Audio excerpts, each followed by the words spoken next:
Qualifier match শেষ, ICC ফাইনালে চলে গেছে বাংলাদেশ বাদ। ঘটনা কি নিয়ে বলছি অবশ্যই আপনারা বুঝে গেছেন। আমার সুনির্দিষ্ট দুইটা বিষয়। এক, আইসিসির সব বোর্ড মেম্বার বাংলাদেশের যে অবস্থান, ভারতে গিয়ে তারা বিশ্বকাপ খেলবে না, ভেন্যু বদলে দিতে হবে বা গ্রুপ বদল করতে হবে, এই সিদ্ধান্তের বিপক্ষে ভোট দিয়েছেন। আইসিসি বাংলাদেশকে একদিনের বা 24 ঘন্টার সময় দিয়েছে বাংলাদেশের সিদ্ধান্ত জানানোর জন্য যে তারা বিশ্বকাপে যাবে কি যাবে না, অর্থাৎ ভারতে গিয়ে বিশ্বকাপ খেলবে কি খেলবে না। যেটা বলছিলাম, আমার সুনির্দিষ্ট দুইটা প্রস্তাবনা। নাম্বার ওয়ান, 24 ঘন্টা সময় নেওয়ার কোনো প্রয়োজন নেই। বাংলাদেশ তার স্ট্যান্ডে বা বাংলাদেশ ক্রিকেট বোর্ড তার স্ট্যান্ডে আগে যেখানে ছিল 4 তারিখে 4 জানুয়ারি এখনো একই স্ট্যান্ডে আছে, অর্থাৎ বাংলাদেশ ভারতে গিয়ে বিশ্বকাপ খেলবে না। স্ট্রেইট অ্যাওয়ে বৃহস্পতিবার সকালে ফার্স্ট অফিস আওয়ারে আইসিসি কে মেল করে বলে দেন, থ্যাংক ইউ ভেরি মাচ, আমরা ভারতে গিয়ে বিশ্বকাপ খেলছি না, done and dusted, full stop, আর কোনো কথা নেই এরপরে। সেকেন্ড, আইপিএল বাংলাদেশে দেখানো হবে না মুস্তাফিজকে কেন্দ্র করে বা মুস্তাফিজকে অন্যায়ভাবে আইপিএল থেকে সরিয়ে দেওয়াকে কেন্দ্র করে, তাই তো?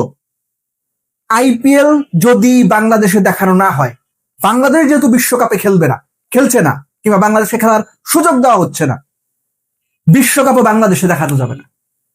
সরকারের কাছে অনুরোধ করব, বিশ্বকাপ দেখানো বন্ধ করে দেন। আইপিএল যদি এখানে দেখানো সম্প্রচার বন্ধ করতে পারে, বিশ্বকাপ দেখার সম্প্রচার বন্ধ করতে অসুবিধা কি? আমাদের দেশ, আমাদের প্লেয়াররা যেখানে খেলবে না, আমাদের দর্শকরা যে গ্যালারিতে থাকবে না, আমাদের পতাকা যেখানে উড়বে না, সেই খেলা, সেই বিশ্বকাপ আমরা কেন দেখবো?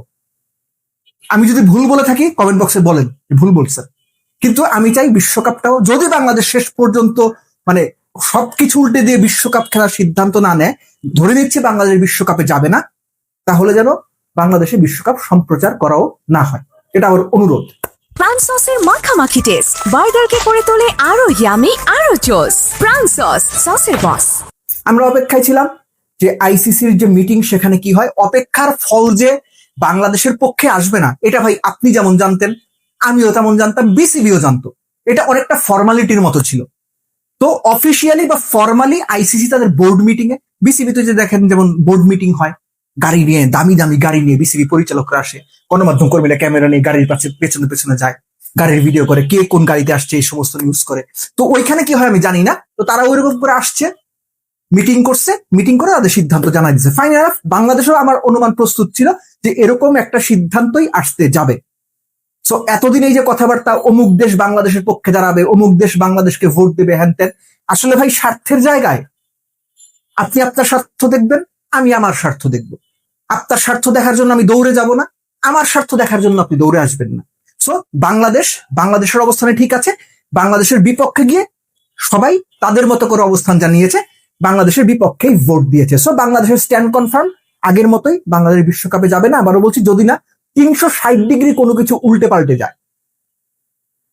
এখন এর আগে একটা ভিডিওতে আমি বলেছিলাম, আপনারা প্রচুর সেখানে দালাল বলেছিলেন, বলতে থাকেন, কিছুই যায় আসে না।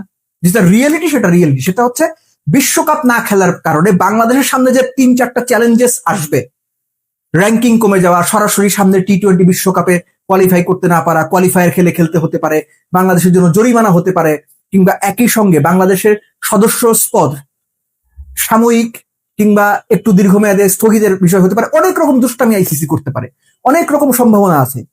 আমার একটাই কথা, বাংলাদেশ ক্রিকেট বোর্ড যেন এরকম কোন সম্ভাবনা যদি তৈরি হয় যেগুলো বাংলাদেশের স্বার্থের বিপক্ষে কাজ করে, ক্রিকেট বোর্ড যেন এই যে বিসিবি বিশ্বকাপ বা সরকার মিলে বিশ্বকাপে খেলতে না যাওয়ার সিদ্ধান্ত নিল বা নিয়েছে, একই রকম ভাবে যেন খুব স্ট্রংলি বাংলাদেশের বিপক্ষে যে বিষয়গুলো আসবে সেগুলো যেন তারা হ্যান্ডেল করে।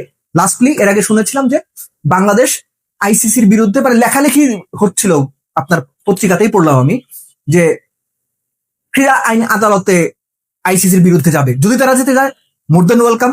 এটা হচ্ছে CAS, court of arbitration for sport. এটা হচ্ছে সুইজারল্যান্ডের, এটা লুজানে বোধ হয় সদর দপ্তর। এনিওয়েজ, বাংলাদেশ যদি সেখানে যেতে চায়, সেখানেও বাংলাদেশের জন্য, বাংলাদেশ ক্রিকেট বোর্ডের জন্য আমাদের সবার ফুল সাপোর্ট থাকবে। বাংলাদেশ যদি আইনি লড়াই যেতে চায়, অবশ্যই বাংলাদেশ সেটা যেতে পারে। কিন্তু আইসিসির দিক থেকে যদি কঠিন কোনো সিদ্ধান্ত আসে, আবারও বলছি, যেটা বাংলাদেশের স্বার্থের পরিপন্থী, বাংলাদেশের বিপক্ষে কাজ করে, তাহলে সেই ব্যাপারেও যেন বাংলাদেশ ক্রিকেট বোর্ড সর্বোচ্চ শক্ত অবস্থানটা দেয় এবং নিজেদেরকে প্রস্তুত রাখে। এটাই হচ্ছে আমার অনুরোধ।